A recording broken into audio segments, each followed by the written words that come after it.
At Argus, we bring creative, efficient, and cost-effective solutions to solve our clients' most complex infrastructure problems. Let's take a closer look at some of the people behind the name.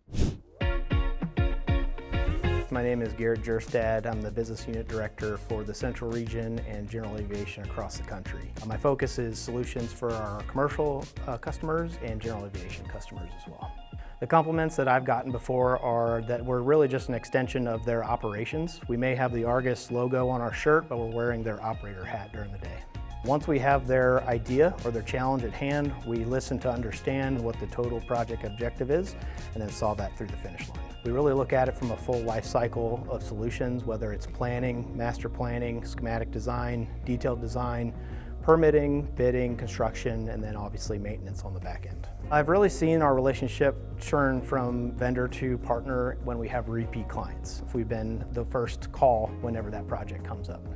I'm really proud of the way that we are detail-oriented. We listen to understand, and we really right-size the project from day one.